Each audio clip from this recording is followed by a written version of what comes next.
आप सभी का स्वागत है एग्जाम तक यूट्यूब चैनल में। आज का जो वीडियो है यहाँ पर हम लोग इंडियन पॉलिटी के टॉप 20 PYQs, ये ऐसे प्रीवियस ईयर हैं जो कि बार बार अलग अलग एग्जाम्स में पूछे जा रहे हैं।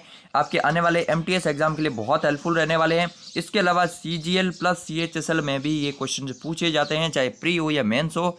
सो बहुत इंपॉर्टेंट है। अदरवाइज SSC के अलावा भी जो भी एग्जाम है, इंडियन पॉलिटी जहाँ पर भी पूछी जाती है ये क्वेश्चन पूछे जाते हैं। इवन मैंने इनमें से 2 क्वेश्चन CDS में भी देखे हैं, हालांकि वहाँ पर लैंग्वेज जो है थोड़ी सी अलग हो जाती है, बट बेसिक क्वेश्चन यही है। बाकी अगर आप लोगों का सपोर्ट रहा तो ये सीरीज में जो है टॉप 500 पॉलिटी के टॉप नॉच क्वेश्चन करवाने वाला हूँ, लेकिन उसके लिए आप लोगों का सपोर्ट चाहिए। इस वीडियो पर ज़्यादा से ज़्यादा कॉमेंट्स चाहिए, तभी मैं बना पाऊँगा। चलिए फिर शुरू करते हैं आज का वीडियो। सबसे पहले बहुत इंपॉर्टेंट है, भारतीय सशस्त्र बलों का सर्वोच्च कमांडर कौन होता है। ठीक है, अब यहाँ पर काफ़ी सारे ज़्यादातर लोग गड़बड़ कर देते हैं। वो या तो रक्षा मंत्री कर देंगे, या फिर CDS कर देंगे, या फिर आर्मी चीफ कर देंगे। नो, यहाँ पर क्या पूछा है कि भारतीय सशस्त्र बल। ठीक है, तो यहाँ पर भारतीय सशस्त्र बलों में जो है इंडियन आर्मी, नेवी, एयरफोर्स के अलावा CAPF भी शामिल हो जाते हैं। CAPF यानी कि CAPF में 6 फोर्सेज है, आपको पता होना चाहिए। CRPF है, CISF है, दिल्ली पुलिस भी है। ये सारी की सारी फोर्सेज जो है ना, ये CAPF में। तो इन सब का जो है सर्वोच्च कमांडर जो है, top commander Indian armed forces का, देन वो है भारत का राष्ट्रपति, आपको याद रखना। ठीक है, Indian president. Next second question, Uttar Pradesh में लोकसभा की कितनी सीटें हैं। बहुत ज़्यादा पूछा जाता है। उत्तर प्रदेश के अलावा भी महाराष्ट्र, बिहार वगैरह जो बड़े स्टेट हैं, उनकी थोड़े से लोकसभा सीटें वगैरह याद रखना। मैं ट्रिक से याद करवाने की कोशिश करूंगा इन सभी टॉपिक्स पे। ये एक तरह से मान लीजिए कि टॉपिक है 20 क्वेश्चन, और मैं पॉलिटी की पूरी सीरीज स्टार्ट कर रहा हूँ जिनमें टॉपिक वाइज आपको करवाने वाला हूँ। तो आप लोगों का सपोर्ट चाहिए किस तरह से। उत्तर प्रदेश में लोकसभा की कितनी सीटें हैं, देन 80 इज द लोकसभा की सीटें, 31 है राज्यसभा की सीटें, 80 लोकसभा की सीटें, 403 यहाँ की असेंबली में सीटें हैं, ये याद रखना है। एंड 75 यहाँ पर डिस्ट्रिक्ट है उत्तर प्रदेश में, सबसे बड़ा है, सबसे अधिक यहीं पर है सब कुछ, लोकसभा राज्यसभा सब कुछ। नेक्स्ट है, कौन से अनुच्छेद से भारतीय संविधान में संशोधन किया जा सकता है। वेरी इंपॉर्टेंट आर्टिकल है, तीनों चारों के चारों। अगर बात की जाए, option C is the correct, अनुच्छेद 368। ठीक है, आर्टिकल 368 के अकॉर्डिंग जो है इंडियन कॉन्स्टिट्यूशन में अमेंडमेंट किया जा सकता है। ये किस देश से लिया गया, ये लिया गया था साउथ अफ्रीका से। ये क्वेश्चन भी पूछा गया है, साउथ अफ्रीका से लिया गया ये प्रोविजन है अगर बात की अमेंडमेंट्स का। इसके अलावा आर्टिकल 352 इमरजेंसी से संबंधित है। ठीक है, 3 बार इमरजेंसी लग चुकी है, 3 बार, ये याद रखना। एंड अनुच्छेद 360 फाइनेंशियल इमरजेंसी, वित्तीय आपातकाल यहाँ पर है। अनुच्छेद 371 370 की तरह ही 371 में भी जो है कुछ राज्यों को स्पेशल प्रोविजंस दिया गया है। इसमें काफ़ी सारे स्टेट है, इंक्लूडिंग जो अपने नॉर्थ ईस्ट वाले स्टेट है वो सब। नेक्स्ट आगे बढ़ते हैं, फोर्थ क्वेश्चन। एंड सभी अनुच्छेद मैं आपको करवाने वाला हूँ बहुत अच्छे से, क्योंकि वो अनुच्छेद बहुत इंपॉर्टेंट होते हैं। नेक्स्ट है, भारतीय संविधान में पहली बार संशोधन किस वर्ष किया गया था। तो पहली बार संशोधन अगर बात की इंडियन कॉन्स्टिट्यूशन में 1951 में किया गया था। ये वेरी वेरी इंपॉर्टेंट है। ओके, 1951 में पहली बार भारतीय संविधान में संशोधन करा गया था। वहाँ पर जो है अनुसूची 9 को जोड़ा गया था पहली बार में ही। पहले 8 अनुसूचियाँ थी, अभी 12 हैं, लेकिन हाँ पहले कॉन्स्टिट्यूशन अमेंडमेंट में 9वीं अनुसूची को जोड़ा गया था, जिसमें लैंड रिफॉर्म्स शामिल थे। ओके, नेक्स्ट आगे बढ़ते हैं। अगर बात की जाए, भारत के राष्ट्रपति राज्यसभा में कितने सदस्यों को अपॉइंट करता है। तो 2 तो लोकसभा में अपॉइंट करता है। कौन, एंग्लो इंडियन पहले थे, अभी एंग्लो इंडियन को नहीं जो है अगर बात की अपॉइंट किया जाता है। अभी 2 वो लोग हैं जो ST SC या फिर जो है अन्य बैकवर्ड क्लास, जिनका जो है अगर बात की है रिप्रेजेंटेशन कम है ना, उनको अगर बात की जाए मनोनीत किया जाए। तो एंग्लो इंडियन वाला सिस्टम हटा दिया है, अब ये ध्यान रखना। लेकिन राज्यसभा में अभी भी जो है विभिन्न क्षेत्रों में महत्वपूर्ण योगदान देने वालों 12 लोगों को अपॉइंट करा जाता है राष्ट्रपति द्वारा। ठीक है, तो ये आपको याद रखना है, राष्ट्रपति द्वारा राज्यसभा में 12 सदस्यों को अपॉइंट किया जाता है। राज्यसभा में जो है अगर बात की जाए, टोटल 250 मैक्सिमम सीट्स हैं, जिसमें 238 अगर बात की जाए तो ये स्टेट एंड यूनियन टेरिटरी है, एंड ये 12 ये हैं, ये मैंने आपको बता दिया। जबकि लोकसभा में 552 अधिकतम हो सकते हैं, ये 2 सदस्यों को ऐड करके हैं।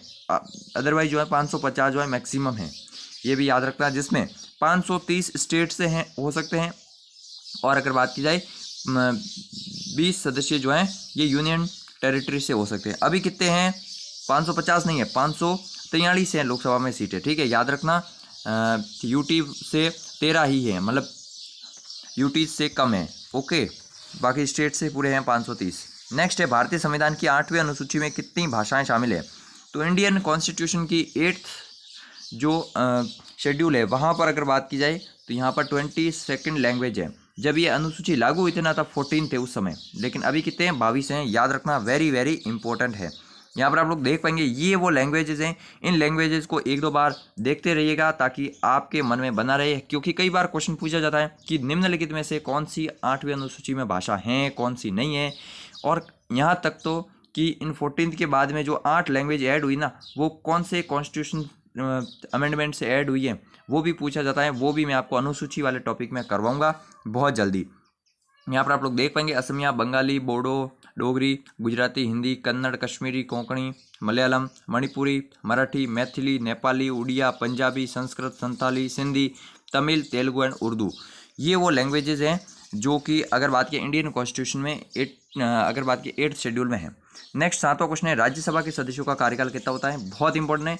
अगर बात की जाए लोकसभा का तो 5 वर्ष होता है। अगर बात की जाए यहाँ पर स्टेट असेंबली में, विधानसभा में, तो भी 5 वर्ष का। लेकिन राज्यसभा का पूछ ले तो 6 वर्ष हैं। वेरी वेरी इंपॉर्टेंट है, ठीक है। तो कितने वर्ष हैं? 6 वर्ष हैं यहाँ पर अगर बात की जाए राज्यसभा में। इंपॉर्टेंट तरीके से आपको याद रखना है। जबकि राज्यसभा एक जो है अपर हाउस है जो कभी भंग नहीं होता है। हर 2 साल में इसके 1/3 मेंबर जो हैं रिटायर होते हैं एंड उनकी जगह और आ जाते हैं। इस तरह से अगर बात की जाए तो राज्यसभा का उल्लेख कौन से अनुच्छेद में? तो 79, 80 एंड 81, ये तीनों सीक्वेंस में याद रखना। पहले संसद है 79 में, ठीक है, ये कलर आई थिंक दिख नहीं रहा है आपको। उसके अलावा फिर राज्यसभा है 80 में और फिर 81 में है लोकसभा, ठीक है। तो इस तरह से याद रखना 79, 80 एंड 81। नेक्स्ट आगे बढ़ते हैं। 8वां क्वेश्चन, संसद के संयुक्त अधिवेशन की बात जो है किस अनुच्छेद में की गई है? तो अगर बात की जाए संयुक्त अधिवेशन की तो ये है 108 में, आपको याद रखना है, ठीक है। एक इंडियन कॉन्स्टिट्यूशन के 108 में जो है अगर बात की संयुक्त अधिवेशन, जॉइंट सिटिंग की बात की गई है। अब जॉइंट सिटिंग से संबंधित 2 से 3 क्वेश्चन ऐसे पूछे जाते हैं जहां पर 90% लोग फंस जाते हैं। बहुत ही फैक्चुअल सा क्वेश्चन है, ठीक है, लेकिन आपको याद रखना है। जैसे अगर बात की जाए कि संयुक्त अधिवेशन की अध्यक्षता कौन करता है, यानी कि उनकी अध्यक्षता कौन करता है, जिसमें लोकसभा भी आएगा एंड राज्यसभा भी आएगा, तो उसकी अध्यक्षता कौन करेगा? उसकी अध्यक्षता करेगा लोकसभा अध्यक्ष, ठीक है, ये याद रखना। लोकसभा का अध्यक्ष करता है, स्पीकर करता है सिंपल भाषा में। लेकिन संयुक्त अधिवेशन को बुलाता कौन है? तो बुलाता राष्ट्रपति हैं, ओके, ये भी याद रखना है इस तरह से। एंड इसी तरह से अगर बात की जाए जैसे धन विधेयक की बात की गई अनुच्छेद 110 में, तो धन विधेयक है या नहीं है ये कौन डिसाइड करेगा? ये लोकसभा अध्यक्ष डिसाइड करेगा। फिर 226 अगर बात की जाए तो 226 में हाई कोर्ट में रिट जारी करने की पावर है। सुप्रीम कोर्ट में 32 के अंदर जो है रिट जारी की जा सकती है, जबकि यहाँ पर 226 में। तो ये अनुच्छेद बहुत इंपॉर्टेंट है। मैं आपको अलग से 2-3 पार्ट में वीडियो बनाकर बताऊंगा। पहले लोकसभा के अध्यक्ष कौन थे? पहले लोकसभा के अध्यक्ष थे जीवी मावलंकर साहब, याद रखना है। ये फर्स्ट लोकसभा के अध्यक्ष थे जीवी मावलंकर, हालांकि इनको हटाया भी गया था, तो ये भी थोड़ा सा याद रखना। बाकी मीरा कुमार, ये कौन थी? ये थी अगर बात की जाए पहली महिला लोकसभा अध्यक्ष जो मनमोहन सिंह जी के टाइम पे थी, ठीक है। एंड इसके अलावा सर्वपल्ली राधाकृष्णन, ये राज्यसभा के पहले सभापति थे, यानी कि ऑब्वियसली बात है ये जो है भारत के पहले उपराष्ट्रपति थे, और उपराष्ट्रपति तो राज्यसभा का उपसभापति होता है, तो इसलिए याद रखना सर्वपल्ली राधाकृष्णन जी के बारे में। नेक्स्ट आगे बढ़ते हैं। 10th क्वेश्चन, संविधान सभा की ड्राफ्टिंग कमेटी के अध्यक्ष कौन थे? ठीक है, प्रारूप समिति, ड्राफ्टिंग कमेटी की अगर बात, एक सेकेंड रुक जाइए, जस्ट एक सेकेंड।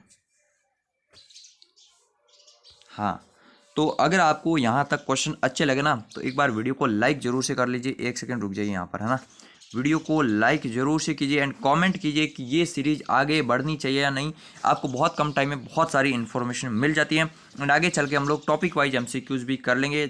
जैसे कि आज अगर बात की जाए मौलिक अधिकार के हुए, कर्तव्य को, इस तरह से अलग अलग कर सकते हैं। यहाँ पर अगर बात की ड्राफ्टिंग कमेटी की तो यहाँ पर थे भीमराव अंबेडकर साहब, याद रखना BR अम्बेडकर। ड्राफ्टिंग कमेटी में 7 मेंबर थे एंड अगर बात की जाए इसने उद्देश्य ड्राफ्टिंग कमेटी की अगर बात की अध्यक्ष भीमराव अंबेडकर इंक्लूडिंग 7 मेंबर थे। प्लस इसकी स्थापना कब हुई थी? 29 अगस्त को हुई थी 47 में। ये डेट पूछी गई थी लास्ट ईयर SSC के एक एग्जाम में, तो इसलिए आपको याद रखना है। कॉन्स्टिट्यूशन की काफ़ी सारी अगर बात की जाए ये समितियां थी, जो समितियां मैंने अलग से PDF में डाल रखी है। राष्ट्रपति की क्षमादान की शक्तियों का उल्लेख किस अनुच्छेद में? तो क्षमादान की शक्तियों का उल्लेख अगर बात की जाए 72 में है। ये सभी चारों अनुच्छेद राष्ट्रपति से संबंधित है। 52 में कहा गया कि भारत में एक राष्ट्रपति होगा। ओके, 55 में क्या गया है कि राष्ट्रपति का इलेक्शन किस तरह से होगा, उसका प्रोसीजर क्या होगा, तो ये 55 में किया गया है, जहाँ पर अगर बात की जाए काफ़ी सारी चीज़ें की गई। फिर 56 में अगर राष्ट्रपति इस्तीफा देगा तो उनकी जगह कौन आएगा, ये सब यहाँ पर लिखा गया है। तो राष्ट्रपति के अनुच्छेद बहुत इंपॉर्टेंट है, पूछे जाते हैं बार बार। 52 से कंटिन्यूसली जो है 10-12 जो भी हैं वो आपको याद रखते हैं। नेक्स्ट है, इंडियन कॉन्स्टिट्यूशन में निम्नलिखित में से कौन सा अनुच्छेद है जो कि समान नागरिक संहिता यानी कि यूनिफॉर्म सिविल कोड यूसीसी का उल्लेख करता है। It is article 44। आर्टिकल 44 में यही कहा गया कि पूरे देश में यूसीसी को लागू किया जाना चाहिए। ओके, यह है समान नागरिक संहिता। यहाँ पर अगर बात की इसके अलावा तो आर्टिकल 40 में पंचायतों का गठन का उल्लेख किया गया है। आर्टिकल 51 में जो है अंतर्राष्ट्रीय शांति का उल्लेख है, ये भी आपको याद रखना। सीडीएस में अभी यही क्वेश्चन पूछा गया था कि अनुच्छेद 51 से संबंधित 4 एक्सप्लेनेशन थे, हालांकि वहाँ की लैंग्वेज अलग होती है, बट क्वेश्चन जो है इसी तरह से पूछे जाते हैं। अगर आपको पता है, थोड़ी सी भी कॉमन सेंस है, देन आप बहुत अच्छे से अटेम्प्ट कर सकते हैं कोई भी क्वेश्चन को।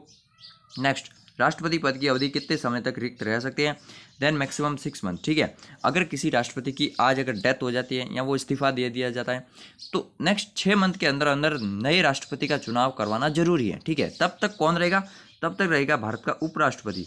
एंड मान लीजिए कुछ भी कंडीशन में कि उपराष्ट्रपति भी उस समय अवेलेबल नहीं है, देन कौन होगा, CGI. Okay, chief justice of India. ऐसा अभी तक एक ही बार हुआ है कि सीजीआई भारत का राष्ट्रपति बना है और वो थे मोहम्मद हिदायतुल्ला। ठीक है, हिदायतुल्ला क्यों थे, उस समय आई थिंक जो है राष्ट्रपति का इलेक्शन हो रहे थे एंड मतलब राष्ट्रपति की आई थिंक डेथ हो गई थी एंड उपराष्ट्रपति जो थे ना, उन्होंने उपराष्ट्रपति का पद छोड़कर राष्ट्रपति के इलेक्शन में जो है पार्टिसिपेट किया, तो उस समय सीजीआई बने थे ये मोहम्मद हिदायतुल्ला। आई थिंक 77 की बात है, ये आपको याद रखना है, एक ही बार हुआ है अभी तक। नेक्स्ट है, राज्यसभा में निर्वाचित होने के लिए आयु, ये एज इंपॉर्टेंट पूछी जाती है। पॉलिटिक बहुत सिंपल है, 21 किसके लिए है, पंचायती राज में इलेक्शन के लिए। ठीक है, पंचायती राज के इलेक्शन के लिए 21 है। 25 किसके लिए है, लोकसभा विधानसभा, ये याद रखना आपको। इसके अलावा फिर ऑब्वियसली बात है प्राइम मिनिस्टर के लिए भी पूछ ले तो यही है, क्योंकि जो लोकसभा का सदस्य होता है वो प्रधानमंत्री बन सकता है। इसके अलावा सीएम भी, जो विधानसभा का सदस्य होता है वो सीएम भी बन सकता है। तो ये बहुत सिंपल सी कॉमन सेंस की बात है ना। प्रधानमंत्री की एज कोई अलग से स्पेसिफाई नहीं कर रखी है, बट अगर वो लोकसभा का मेंबर बनेगा तभी तो वो बन पाएगा। एंड लोकसभा के लिए 25 वर्ष है न्यूनतम।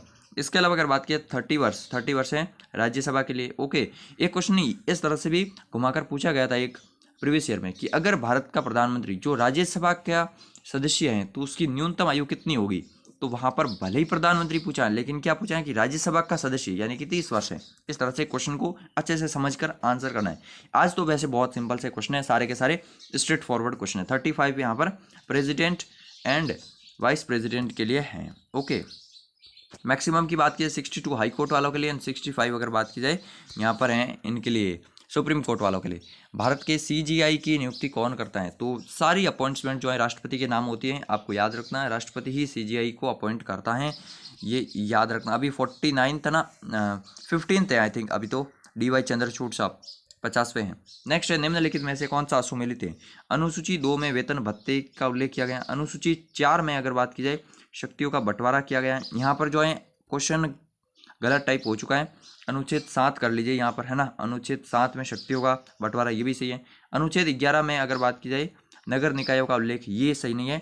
अनुच्छेद 11 में पंचायती राज का उल्लेख है, प्लस अगर बात की अनुच्छेद 12 में, सॉरी मैं अनुच्छेद बोल रहा हूँ, अनुसूचियाँ हैं यहाँ पर, अनुसूची 12 में अगर बात की जाए तो फिर नगर निकाय का सही है। ओके, तो इस तरह से ये क्वेश्चन 2 रॉन्ग हो गए, बट जो भी है आपको मैंने समझा दिया। अनुच्छेद 7 में शक्तियों का बंटवारा, जिसमें संघ सूची है, राज्य सूची है एंड अगर बात की समवर्ती सूची भी है। नेक्स्ट, अनुच्छेद 280 वित्त आयोग का उल्लेख किया गया है। पहले वित्त आयोग के अध्यक्ष भी कौन थे, केसी न्योगी, ये मैंने आपको आई थिंक बता दिया, इंपॉर्टेंट है।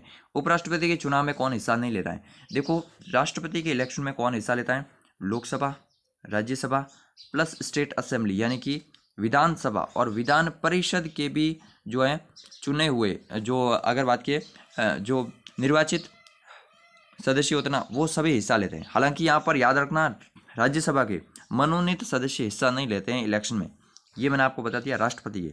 लेकिन उपराष्ट्रपति का पूछ ले तो यहाँ पर राज्यसभा प्लस लोकसभा के निर्वाचित सदस्य ही हिस्सा लेते हैं, यहाँ पर विधानसभा के हिस्सा नहीं लेते हैं, ये थोड़ा सा याद रखना है। नेक्स्ट बात की जाए मौलिक कर्तव्यों को कौन से कॉन्स्टिट्यूशन अमेंडमेंट से जोड़ा गया था, तो यहाँ पर अगर बात की जाए 42 था, हाँ जी 42वें संविधान संशोधन के तहत जोड़ा गया था। सरदार स्वर्ण सिंह कमेटी, ये क्वेश्चन पूछा गया। सरदार स्वर्ण सिंह कमेटी रूस से लिए गए थे, सोवियत संघ यूएसएसआर से जो है ये कॉन्स्टिट्यूशन से लिए गए थे। आर्टिकल कौन सा है 51A, ये भी याद रखना है। तो सारी की सारी डिटेल जो भी मैंने आप बताई है इंपॉर्टेंट है। अभी तक 104 कॉन्स्टिट्यूशन अमेंडमेंट हो चुके हैं। नेक्स्ट अगर बात की जाए मौलिक अधिकारों का उल्लेख किस संविधान में किया गया है, ठीक है। अच्छा, किस संविधान से लिया गया है, संविधान के स्रोत, ये एसएससी की हर शिफ्ट में क्वेश्चन पूछा जाता है। मौलिक अधिकार बेसिकली अमेरिका से लिए गए हैं, संयुक्त राज्य अमेरिका से। बाकी साउथ अफ्रीका से कॉन्स्टिट्यूशन अमेंडमेंट का लिया है।